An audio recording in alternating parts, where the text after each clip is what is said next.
Seperti apa kehidupan beragamamu dulu? Bagaimana reaksi keluargamu saat kamu masuk Islam? Apa tantangan terbesarmu setelah menjadi Muslim? Aku tersesat, aku kebingungan, aku ketakutan. Aku butuh pencerahan mengenai Tuhan. Malam itu aku merasa aneh. Aku melihat sesuatu. Terlihat samar tetapi bergerak dengan sangat cepat ke arahku. Seperti tak kasat mata. Namun saat kamu memperhatikannya lebih dekat, semuanya terlihat bergelombang seperti cermin cembung, dan benda itu menghantamku. Apapun yang terjadi, aku ingin berada dekat di sisi Allah Subhanahu wa Ta'ala. Assalamualaikum Saudara Cleon. Terima kasih telah menerima undangan kami. Aku ingin memulai dengan pertanyaan, siapa Muhammad Cleon? Bismillahirrahmanirrahim, dengan nama Allah yang maha penyayang pada semua ciptaannya, terutama kepada hambanya. Allahumma sholli ala Muhammad wa ala ali Muhammad. Namaku Cleon Cathcart. Aku lahir di California dan aku dulu bersekolah di sekolah Kristen. Aku dulu adalah seorang ateis. Hingga sekitar tahun 2010 saat aku menemukan bahwa Tuhan benar-benar ada. Alhamdulillah, aku merasa Tuhan menungguku tersadar. Seperti apa kehidupan beragamamu dulu? Ya, aku bersekolah di sekolah Kristen dan tumbuh di keluarga Kristen. Namun ada satu titik di mana aku tidak terlalu mempercayai agama itu lagi. Kenapa tidak? Karena menurutku tidak masuk akal. Maksudku, aku menyadari bahwa adanya 3 Tuhan tidak sesuai dengan pemikiranku tentang Tuhan yang seharusnya. Dikatakan bahwa Tuhan itu 1, tapi sekarang menjadi 3. Dan itu agak membingungkan. Kita membuat seolah-olah Tuhan seperti manusia. Pemikiranku tentang Tuhan kala itu hingga hari ini adalah Tuhan merupakan zat yang maha kuasa. Dia dapat menciptakan alam semesta. Bagaimana aku benar-benar memahami siapa Tuhan sebenarnya? Tidak masuk akal. Kepercayaan bahwa Tuhan dapat berjalan di bumi dan bahwa Tuhan menciptakan dirinya sendiri dalam bentuk manusia, sehingga dia dapat dibunuh agar kita semua mendapatkan ampunan. Maksudku, tidak bisakah dia langsung mengampuni kita saja? Dan saat aku kuliah, aku mendatangi sebuah tempat ibadah Yahudi. Aku bertanya kepada seorang pemuka Yahudi. Aku mengatakan, aku sebenarnya tidak yakin, tapi mungkin aku adalah seorang Yahudi. Karena aku tidak percaya bahwa Yesus adalah anak Tuhan. Dan kalian juga berpendapat yang sama. Bisakah tolong kalian jelaskan apa yang kalian yakini? Mungkin setelah ini aku akan bergabung dengan kalian. Dan dia mengatakan, apakah ibumu seorang Yahudi? Aku menjawab, oh bukan, ibuku bukan Yahudi. Lalu dia mengatakan, kalau begitu kamu tidak bisa bergabung. Dan aku merasa Tuhan ingin sekali aku menyembahnya. Lalu mengapa dia tidak mengizinkan aku menjadi orang-orang terpilih itu jika Tuhan memang ada? Jadi Tuhan pasti tidak ada. Jadi sebatas itu saja usahaku. Semua hal yang bertentangan dengan pemikiranku seolah terjawab oleh ilmu pengetahuan terkait teori evolusi. Para ilmuwan mengatakan bahwa kita tidak memerlukan Tuhan. Dan aku merasa mereka lebih pintar dariku. Jadi aku seperti hanya mengikuti arus. Jadi aku mulai berhenti percaya kepada Tuhan. Bagaimana pemikiranmu terkait keberadaan Tuhan yang akhirnya berubah? Aku jatuh sakit pada tahun 2010. Saat itu aku banyak menonton film dokumenter. Aku ingat mereka menayangkan dokumenter tentang ilmu fisika. Saat itu mereka menemukan adanya energi gelap dan materi gelap serta adanya lebih banyak gravitasi. Ada lebih banyak materi di dunia ini. Namun kita tidak bisa melihatnya. Saat itu disampaikan bahwa yang terlihat hanya 30% dan 70% sisanya tidak bisa kita lihat. Dan aku berpikir jika terdapat 10 dimensi fisik dengan tinggi 30% dan lebar 30%, berarti pas. Dan menurutku masuk akal bahwa energi gelap dan materi gelap ini berarti benar adanya. Lalu dari ateis aku berubah menjadi percaya adanya Tuhan. Mungkin inilah tempat di mana surga, neraka, malaikat dan semuanya berada. Saat itu apakah kamu mengetahui tentang Islam? Sepertinya setelah kejadian itu aku mendapatkan Al-Quran pertamaku. Ada iklan di televisi. Jika kamu ingin mendapatkan Al-Quran gratis, hubungi kami dan kami akan mengirimkannya untukmu. Lalu aku mendapatkan Al-Quran dan membukanya. Lalu aku membacanya. Terdapat Yesus, Musa, dan semua rasul-rasul dari Alkitab. Dan karena aku tidak percaya Alkitab, aku pikir bagaimana mungkin aku percaya Al-Quran, ya kan? Maksudku, kitab-kitab ini sebenarnya sama saja. Jadi aku tidak benar-benar membacanya. Aku hanya melihat nama-nama itu ada di sana dan mengatakan, baiklah, aku tidak perlu tahu lagi. Dan aku hanya menyimpannya saja. Aku tidak mengetahui apapun tentang Islam kecuali bahwa mereka percaya pada Yesus, Musa, dan Nabi Muhammad Sallallahu Alaihi Wasallam. Jadi bagaimana perjalananmu menuju Islam dimulai? Di akhir tahun 2010 aku mengalami kejadian yang sangat aneh. Bagiku aku memahami bahwa Tuhan itu memang benar adanya karena aku merasakannya. Jika Tuhan itu nyata dan iblis nyata, maka surga dan neraka juga nyata. Dan yang aku tahu adalah aku tidak ingin masuk neraka. Jadi sekarang aku harus mencari tahu siapa Tuhan yang sebenarnya. Karena aku benar-benar tidak tahu Tuhan itu benar adanya. Namun Tuhan bukanlah tentang siapa nama Tuhannya. Itu hanya deskripsi saja, ya kan? Aku membaca sebuah kalimat dari sebuah buku yang berjudul Moral dan Dogma yang ditulis oleh Pike. Dan di dalam buku ini dituliskan bahwa Lucifer adalah Tuhan. Namun sayangnya Adonai juga Tuhan. Dan aku berpikir, aku tahu siapa Lucifer dan aku tidak mau menjadi tim Lucifer. Jadi mungkin aku mencoba percaya Adonai. Malam itu aku merasa aneh. Dan aku merasa malu karena sudah sejak lama aku menjadi ateis di keluargaku. Aku tidak ingin istriku melihatku berdoa. Jadi aku pergi keluar untuk berdoa. Dan aku berdoa pada Adonai dan berkata, "Jika engkau adalah Tuhan, berikan aku pertanda."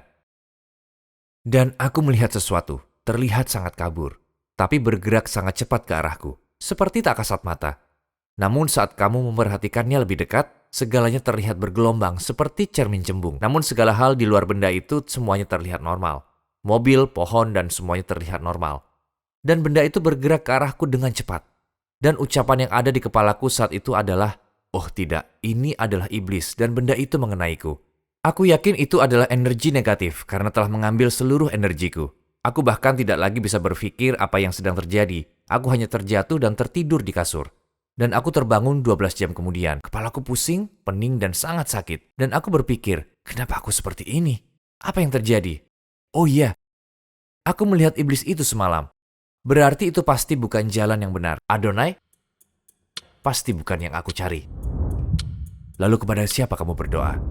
Meskipun aku tidak percaya pada Alkitab dan merasa bahwa raja-raja, para paus, dan juru tulis mengubah isi Alkitab untuk tujuan mereka sendiri dengan alasan apapun, tapi mungkin perjanjian lama itu benar adanya dan mungkin Jehovah adalah Tuhan.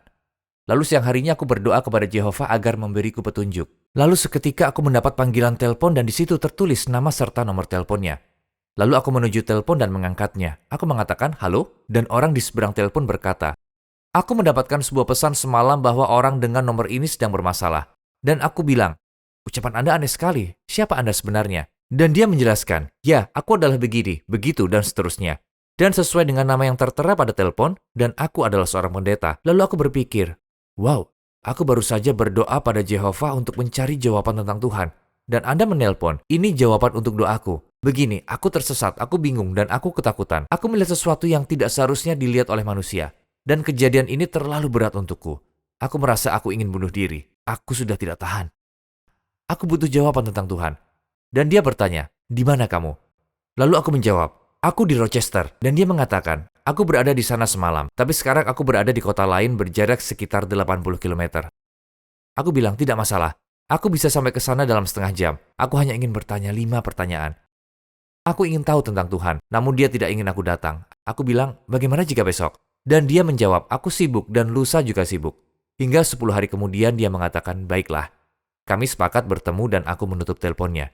Aku merasa senang karena akhirnya aku akan mendapatkan jawaban tentang Tuhan. Lalu aku berpikir, tunggu dulu, apa yang baru saja terjadi? Ya kan? Apa yang pertama kali diucapkan orang ini? Dia mengatakan dia mendapatkan pesan semalam, bahwa seseorang di nomor ini sedang dalam masalah. Rumahku. Aku berpikir, ini kan telepon rumah. Ya, dan aku berpikir, apa yang terjadi? Dan oh ya, aku melihat iblis datang ke rumahku dan dia mengatakan semalam dia berada di Rochester, di kotaku saat iblis itu datang. Jadi aku merasa orang ini dan iblis itu pasti bekerja sama. Karena entah apakah kamu seorang pendeta atau imam atau biksu, ketika seseorang mengatakan padamu jika dia ingin bunuh diri, kamu pasti akan membantunya. Kamu tidak perlu menunggu hingga 10 hari untuk memastikan apakah dia benar-benar bunuh diri. Jadi aku merasa ada sesuatu yang janggal di sini. Lalu apa yang terjadi? Apakah kamu akhirnya berdoa kepada Allah Subhanahu wa Ta'ala pada waktu itu? Aku hanya berpikir bahwa Tuhan yang sebenarnya adalah Allah Subhanahu wa Ta'ala. Namun pada saat yang sama, semua propaganda tentang 9/11 dan juga gagasan tentang Allah adalah dewa bulan secara alam bawah sadar masih ada. Dan aku juga takut untuk berdoa pada Allah Subhanahu wa Ta'ala karena aku tidak ingin melakukan kesalahan lagi dan berdoa pada sesuatu yang bukanlah pencipta alam semesta. Jadi aku tidak berdoa. Lalu aku mulai merasa depresi. Esokan harinya aku mulai menangis. Tidak selalu menangis. Namun saat aku mulai menangis, aku berpikir, ini sangat aneh. Kenapa aku menangis? Dan kenapa aku merasa depresi? Aku berusaha berhenti menangis, tapi tidak bisa. Hingga akhirnya aku terus menangis sepanjang hari. Hari Jumat pagi aku terbangun dan tempat tidurku basah.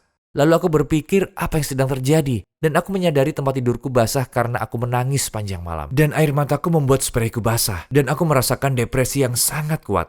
Aku tidak bisa menjelaskan betapa mengerikannya hal ini. Waktu itu aku mendengar bisikan-bisikan, seperti bisikan-bisikan pikiran di kepalaku. Dan bisikan itu mengatakan, sudahlah, hidupmu sudah sangat tidak berharga. Dan aku berpikir, ternyata bisikan itu memahami kondisiku. Hal itu benar, hidupku sudah tidak ada artinya lagi dalam kondisi seperti ini.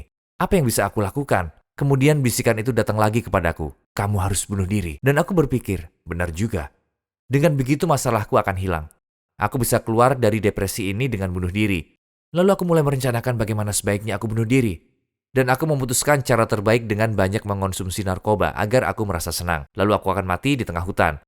Agar hewan dapat memakan tubuhku. Sehingga semuanya sama-sama untung. Kemudian seperti ada bisikan lain yang berkata, bagaimana dengan bulan? Lalu aku merasa sungguh gila. Aku berpikir, oh betul juga, Tuhan itu nyata. Jika aku bunuh diri, aku akan masuk neraka. Aku berpikir kalau begitu, jika Allah adalah iblis, seperti yang orang-orang percayai, maka aku akan bunuh diri. Lalu aku akan masuk neraka dan bertemu dengannya di neraka. Jadi mengapa aku tidak mencoba berdoa kepadanya sebelum aku bunuh diri? Karena mungkin saja aku salah, seperti banyak kesalahan yang sudah aku lakukan. Aku ingat saat itu pukul 10 pagi hari Jumat pagi. Lalu aku berdiri, air mataku terus menetes. Aku mengatakan, ya Allah, aku tersesat. Aku bingung. Aku melihat sesuatu yang tidak seharusnya dilihat oleh manusia. Aku amat sangat depresi dan rasanya ingin bunuh diri. Dan jika engkau memang Tuhan yang sebenarnya, engkau pasti mengetahuinya. Aku bahkan tidak tahu mengapa aku mengatakan ini semua dengan sangat lantang. Aku tidak tahu mengapa engkau belum menolongku. Namun aku mohon kepada engkau, jika engkau memang Tuhan, tolong. Beri aku petunjuk bahwa engkau itu nyata. Tolong aku. Detik itu juga aku merasa hatiku seperti balon. Dan Allah seperti meniupkan sesuatu. Pshh, dan dadaku terasa mengembang. Dan hatiku seperti terisi oleh sesuatu yang aku rasa itu adalah sebuah cinta. Yang memancar dari hatiku dalam bentuk gelombang sinus yang sempurna. Sangat aneh, namun juga sangat ilmiah. Dan aku dapat merasakannya merambat dari hatiku ke tanganku, lalu ke kepalaku, dan kembali lagi. Dan rasanya gelombang cinta tersebut memenuhi seluruh tubuhku, kecuali hatiku. Terasa seperti bintang, seperti kutuhan cinta yang membara, dan terjadi dengan sangat singkat. Itulah pertama kalinya aku tahu bahwa Allah Subhanahu wa Ta'ala adalah Tuhan. Aku sebenarnya tidak mengetahui tentang Islam. Yang aku tahu adalah apapun yang terjadi, aku ingin berada dekat di sisi Allah Subhanahu wa Ta'ala. Jadi apapun itu, aku ikut. Lalu apa yang kamu lakukan selanjutnya? Ada sebuah restoran yang dikelola oleh orang-orang Pakistan, dan masakan mereka sangat lezat. Dan aku tahu mereka adalah orang Muslim. Aku pernah makan di sana. Jadi di sanalah aku belajar tentang Islam, dan mereka mengenalkanku dengan seorang pria. Aku setuju saja, apapun itu aku akan mengikutinya saja. Allah adalah Tuhan. Aku tahu itu. Tuntun aku menjadi seorang Muslim. Aku akan melakukannya. Kamu perlu darah? Apa saja yang harus kita lakukan?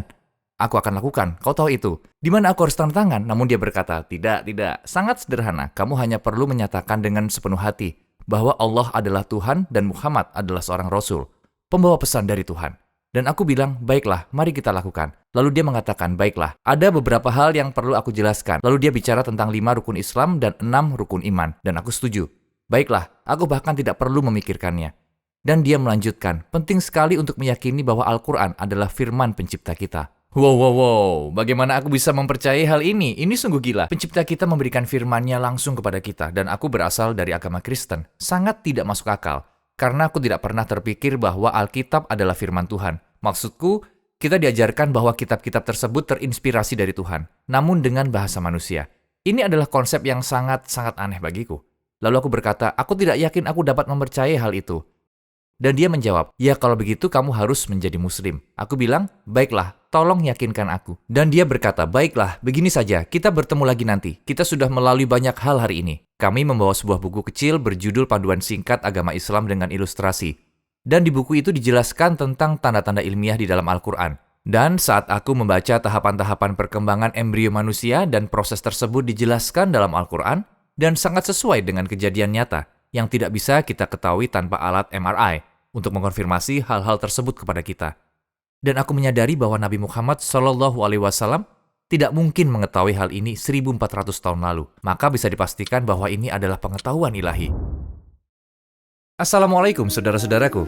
Kami melihat 80% penonton kita termasuk video ini tidak subscribe channel kami. Seperti yang kamu tahu, kita adalah organisasi non-profit dan iklan dinonaktifkan pada video kami. Jadi satu-satunya alasan kami meminta ini adalah untuk menyebarkan kebenaran. Mungkin terlihat kecil, tapi insya Allah mungkin bisa menjadi sarana petunjuk untuk banyak orang. Nah, mari klik tombol subscribe, dan mari berjalan bersama menuju keabadian.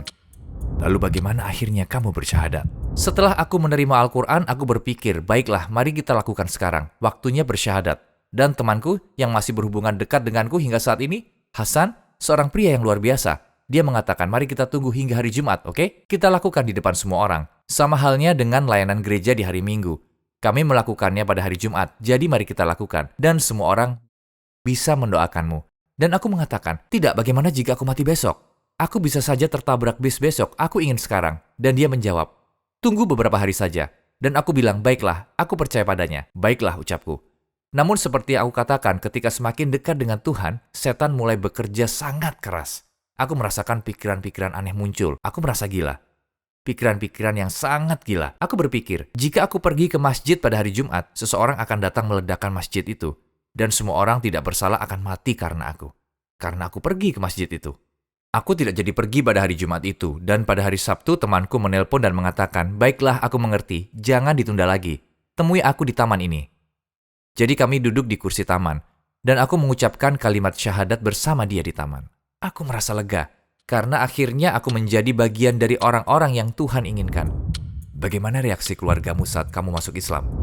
Pada awalnya mereka tidak suka. Ibuku tetap ingin aku pergi ke gereja. Dia terus mengingatkanku saat aku tidak ingin pergi ke gereja. Saat aku menemukan bahwa Tuhan itu nyata dan aku mempercayai Islam. Lalu aku menelponnya dan mengatakan, "Hai Bu, Ibu benar, Tuhan itu memang nyata." Dan dia sangat senang. Dan dia berkata, "Bagus kalau gitu." Karena kami tumbuh di gereja baptis, Ibu bertanya, "Apakah kamu telah menemukan gereja baptis?" Dan aku bilang, "Tidak Bu, tidak. Aku tidak ke gereja baptis." Dan Ibu bilang, "Oh, aku tahu. Di daerahmu itu disebut gereja Lutheran. Apakah kamu ke gereja Lutheran?" Aku bilang, "Tidak, bukan gereja Lutheran." Ibu bilang, "Oh, tidak, bukan gereja Katolik kan?" Dan aku bilang, "Tidak, bukan gereja Katolik." Dan dia tidak mau menyerah. Aku merasa malu mengatakan padanya karena aku tahu ibu tidak akan menyukainya. Namun dia tidak mau menyerah. Dan dia bilang, "Di mana kamu menemukan Tuhan?" Lalu aku menjawab, "Begini Bu, Ibu ingin tahu di mana Tuhan berada. Ibu harus pergi ke masjid." Dan dia mulai menangis dan mengatakan, "Oh tidak, itu bukan Tuhan." Lalu telepon ditutup. Namun beberapa tahun kemudian aku sedang mengunjungi ibu di rumahnya dan seorang teman dekatnya menelpon untuk bicara dengan ibu dan aku menjawab teleponnya. Namanya adalah Ruth. Ruth bilang, "Aku dengar kau baik-baik saja dan ibumu sangat bahagia." Lalu aku berkata, "Apa kita sedang membicarakan orang yang sama? Karena rasanya tidak seperti itu yang aku alami. Anda tahu ceritanya kan?" Dan dia bilang, "Oh tidak, ibumu sangat bahagia kamu menjadi seorang muslim dan kamu telah mengubah hidupmu." Ternyata ibu bahagia aku menjadi muslim karena dia menyadari bagaimana hidupku berubah, walaupun dia tidak menunjukkannya padaku. Jadi insya Allah, mohon doakan saja agar dia mempercayai Islam suatu hari nanti. Apa tantangan terbesarmu setelah menjadi seorang muslim? Pertanyaan yang sangat bagus. Aku tidak tahu tantangan terbesar apa selain bertahan dalam Islam. Karena menurutku ada banyak sekali godaan untuk meninggalkannya, ya kan? Dan tentu saja di sini banyak sekali gadis-gadis. Ayo kita bersenang-senang. Ayolah, banyak konser menanti, ada narkoba, ada alkohol, semua tersedia. Ayo datang saja, ayo ke sini kawan, kami sayang padamu. Tapi kamu tahu itu salah. Dan mungkin tantangan terbesar bagiku adalah tetap bertahan seperti itu. Maksudku, aku mempercayai Islam dan aku harus meninggalkan itu semua. Apakah kamu pernah merasa memiliki hubungan yang sangat dekat dengan Allah Subhanahu wa Ta'ala? Setelah aku menjadi Muslim, aku membeli tiket bis untuk dapat pergi kemanapun di Amerika selama 2 bulan. Dan aku pergi ke berbagai tempat dan memperingatkan orang-orang. Dan terkadang itu membuatku berada dalam masalah. Dan aku menyadari bahwa untuk menghindari masalah, aku hanya perlu menyampaikan hal-hal yang penting saja. Pesan itu adalah tentang pengampunan. Dan aku teringat saat di San Francisco. Aku berada di suatu tempat bernama Tenderloin. Tempat ini adalah lokasi berkumpulnya prostitusi, peredaran narkoba, dan sejenisnya. Saat itu aku berpikir, aku pernah seperti mereka. Mereka yang paling membutuhkan pertolongan. Mereka sangat sengsara sehingga mereka berakhir di tempat seperti ini. Jadi aku pergi ke sana. Aku merasa seperti orang gila yang sedang memegang papan tulisan. Rasanya aku hampir mati. Aku merasa hampir putus asa. Tapi aku tetap berdiri di sana dan berkata, "Ampunan dari Tuhan akan memulihkanku. Aku harus bangkit. Mohon ampunan kepada Allah Subhanahu wa Ta'ala." Dan orang-orang datang dan mengatakan betapa gilanya aku. Mereka mencaciku dan mengatakan mereka tidak ingin aku ada di sana. Dan mereka berkata, "Pergi dari sini." Dan aku tetap berada di sana dan melanjutkannya. Setelah sekitar 5 atau 6 jam, aku mulai merasa lelah. Lalu aku berkata, "Ini sangat konyol. Apa yang sedang aku lakukan? Kau gila, mereka benar. Kau berdiri di sini bicara tentang Tuhan pada orang-orang ini.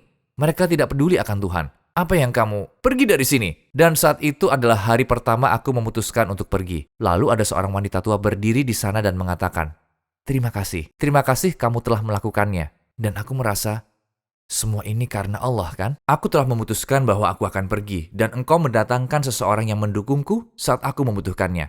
Semua ini karena engkau. Dan esok harinya aku melakukannya lagi, dan terjadi lagi 5 atau 6 jam kemudian. Aku mengatakan, yang mendukungmu hanyalah seorang wanita tua. Itu bukan Tuhan, ya kan? Itu bukan petunjuk, jangan bodoh. Orang-orang itu benar, dan aku hampir menyerah. Dan kemudian ada seorang pria tua, dan esok harinya lagi ada seorang anak kecil. Selama 5 hari berturut-turut rasanya aku ingin menyerah. Namun seseorang muncul dan memberi dukungan dan mengatakan mereka senang aku melakukan hal itu. Aku membicarakan tentang Tuhan dan pentingnya ampunan Allah. Saat itu aku merasa sangat dekat dengan Allah karena aku menyadari semua ini bukanlah sebuah kebetulan, ya kan? Tidak mungkin sebuah kebetulan terjadi setiap hari berturut-turut. Ini bukanlah petunjuk yang besar. Hatiku rasanya lapang sekali. Namun jika perhatikan lebih jauh, ini sungguh sebuah petunjuk. Setelah kamu, apakah ada orang di sekitarmu yang menjadi muslim? Nenekku, mungkin sekitar tahun 2012, aku berkunjung menemuinya. Dia sedang kurang sehat, usianya 86 tahun dan tinggal di panti jompo. Dan ibuku mengajakku menemuinya. Aku datang, dia tidak dapat berbicara. Dia tidak bisa berkata-kata. Dia duduk di kursi roda, namun dia melihatku dan mulai menangis. Aku bilang, "Nenek, kenapa menangis?" Dia tetap tidak bisa bicara, namun dia berusaha. Dan aku bilang, "Sepertinya aku tahu. Mari kita sebentar saja berbicara tentang Tuhan." Dan aku bilang, "Begini, setelah ini Bibi akan datang. Dia akan mencoba memujukmu untuk berdoa pada Yesus. Tapi jangan lakukan itu, karena itu tidak benar. Itu adalah perbuatan syirik. Dan ketika menyembah selain Allah, kita melanggar rukun iman yang pertama." Dan aku mengatakan, "Dengar, Nabi Muhammad adalah seorang Rasul, dan Islam adalah agama Tuhan yang benar di dunia ini yang harus kita percayai." Dan setiap kali aku berbicara, air matanya semakin mengalir. Dan aku bilang, "Nenek ingin memeluk Islam hari ini?" Dan dia menganggukkan kepala dan menangis. Aku bilang, "Baiklah, pegang tanganku dan genggam erat jika nenek setuju dengan ucapanku." Lalu aku melakukan syahadat untuknya. Insya Allah, nenekku akan menjadi pemenang di hari akhir. Aku tergabung di sebuah organisasi yang melakukan dakwah di Filipina dan kami mengunjungi penjara di sana. Kami berbagi tentang Al-Quran dan membicarakan tentang apa yang Allah inginkan dari kita. Dan banyak orang yang akhirnya mengucapkan syahadat. Apa hal terkait Rasul SAW yang paling berkesan bagimu? Sifatnya dalam mengasihi manusia dan sifatnya yang pemaaf. Saat-saat hari terburuknya ketika berada di Taif, di mana para anak-anak mengejarnya dan melempari batu. Dia dipukuli. Nabi bisa saja menjatuhkan gunung kepada mereka. Namun dia tidak melakukannya. Mungkin suatu hari nanti orang-orang tersebut akan mempercayainya. Dan benar saja, jadi aku mengagumi sifat pemaafnya dan membantu orang lain menuju jalan yang benar. Proyek apa yang sedang kamu kerjakan sekarang? Aku sedang mengerjakan banyak proyek dakwah. Terdapat satu proyek yang menarik di Amerika. Proyek Furqan bersama dengan Furqan Foundation untuk membagikan Al-Quran berbahasa Inggris. Aku rasa sudah sekitar 600.000 Al-Quran yang telah didapat dan dibagikan. Dan sekarang sudah sekitar 1,6 juta. Dan tujuanku sekarang membantu untuk mencapai 2,6 juta atau lebih. Karena aku mendapatkan Al-Quran pertamaku dari organisasi tersebut. Mereka melakukan hal baik dengan membagikan Al-Quran kepada mereka yang membutuhkan atau menginginkannya. Banyak sekali organisasi dakwah berbahasa Inggris yang menggunakan Al-Quran dari Furqan. Apa hal terakhir yang ingin kamu sampaikan? Tuhan ingin agar kamu berhasil. Dan Tuhan sedang menunggumu. Tuhan menunggu kita semua untuk mengikutinya. Seperti yang kita tahu, apabila kamu mendekati Allah 1 langkah saja, Allah akan datang kepadamu 10 langkah. Dan jika kamu mendekatinya beberapa langkah, maka dia akan datang berlari kepadamu. Jadi, Tuhan ingin kita mendekatinya.